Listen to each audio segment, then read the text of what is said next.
Carberry. Yes. Trustee Vorder. Yes. Trustee Straight. Yes. Motion passes. 21 on the agenda is approval of executive session items. And here, I think we should, I can either read it into the record, or if that's okay, I just want to read, I'm just going to read 2 through 5, so everybody knows. It wasn't part of the open packet, so I just wanted, before we take action, it's done in open session. So, number 2, the union hereby agrees to withdraw all pending and contemplating complaints, charges, grievances, or litigation that is filed against the village with prejudice, including but not limited to the unfair labor practice charge S-CA-14-091 and S-CA-14105 and grievance number 13-9. The parties agree that the union will file the necessary withdrawal notices referred to in this paragraph after the execution of this agreement. The village agrees to split payments totaling $250,000 evenly among bargaining unit members that are not hired by the village subcontractor Norcom for any reason. This sum will be paid out to each of these employees in 4 equal lump sum payments over a period of 4 months. The first check is to issue with the regular village payday to begin January 31st, 2014 and end April 30th, 2014. Number 4, for any current emergency telecommunicators that enroll in the COBRA healthcare coverage on or after January 22nd, 2014, the village will pay for half of the eligible COBRA costs for a period of 3 months to the telecommunicators that provide documentation to demonstrate that they are currently enrolled in COBRA and the cost of their COBRA insurance enrollment.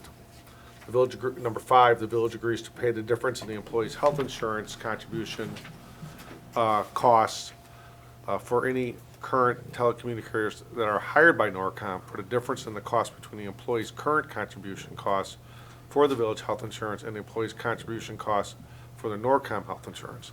The village will bridge this cost on a monthly basis to cease on December 31st, 2014. It goes on, paragraph 6 to 15 with some releases, and they withdrew a grievance that had been set to go to arbitration in exchange for it as well. Okay, thank you. May I have a motion, please? Motion to approve. Properly moved by trustee Carberry, seconded, I believe, by trustee Olenichek. Any discussion on this item? Yes, Mayor. Trustee Straight. Yes, I think that this should be called the meeting of we were wrong. The manager and the attorney told us we could walk away from a negotiated collective bargaining agreement with the union. They were wrong. They told us we would save $890,000 over 2 years, but now we're paying a penalty, a settlement of $250,000 to the union members that weren't hired by Norcom. We are also paying half of the COBRA payment for each of those employees for 3 months. We're also paying the 5 hired telecommunicators. We just read that. Can you please, We're also paying the 5 hired telecommunicators the difference in the employee contribution that they paid the village compared to the employers hired at Norcom. is this different than what the attorney just read? Yes, it is. Okay, please continue. Over a year ago, we paid PSAP, Concepts and Solutions, to come up with a plan for privatization. Let's not forget that we paid our attorneys and our share for the mediator for the 9-hour bargaining session of mediation. And for the last year, we've been paying our attorneys to work on this issue. In total, we're paying hundreds of thousands of dollars because of the bad advice that we received on this issue, and I cannot support this settlement. Well written. Thank you. Interesting you didn't share any of that with us until the camera turned on, trustee Straight. Thank you.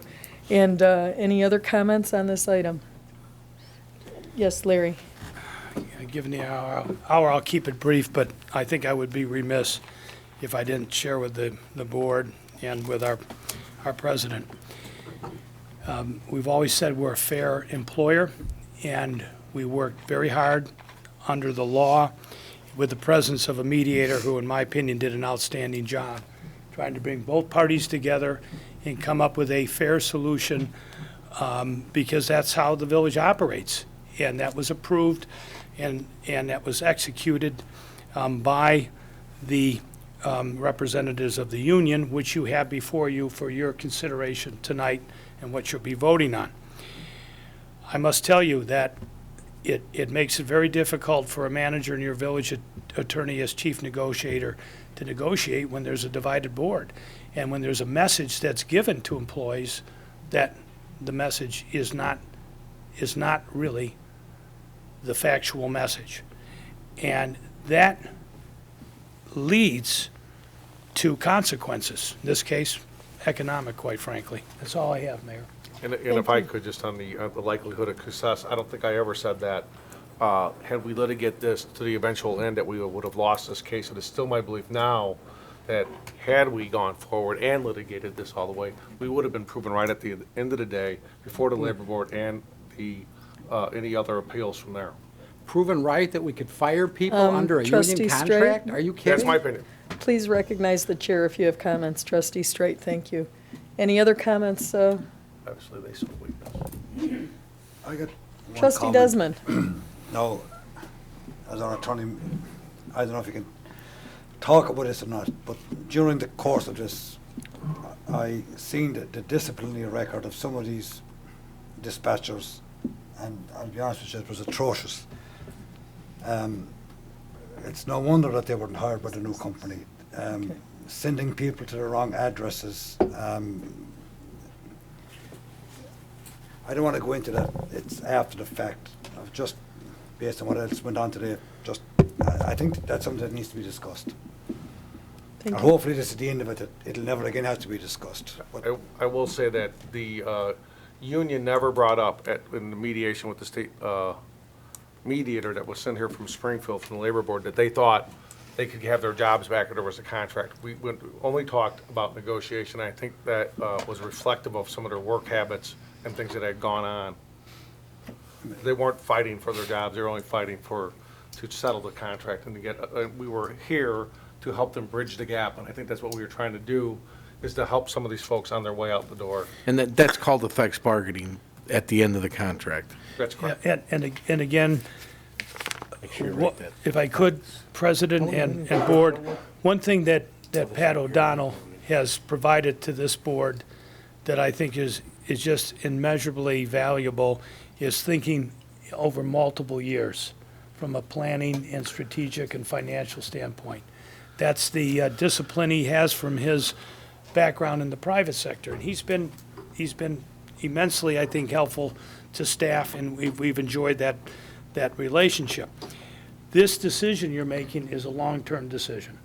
Once the impact bargaining and the mediation that took place and the approval of this agreement is completed, you're talking about one-time payments versus long-term. We already know, we have a dollar amount, what it will cost for the next 5 years. If we like the services of Norcom, we can continue in year 2, year 3, year 4, and 5. Call the vote, Lou. Fixed hours. Yeah. Okay, let's call the vote. Trustee Quinlan. Yes. Trustee Oliniechek. Yes. Trustee Desmond. yes, Trustee Carberry. Yes. Trustee Vorder. Yes. Trustee Straight. No. Motion passes 5-1. Thank you. Okay, we have item 22, a motion to adjourn, please. So moved. Properly moved by trustee Oliniechek, Second. seconded by trustee Carberry. Any discussion? All in favor? Aye. Opposed? Thank you.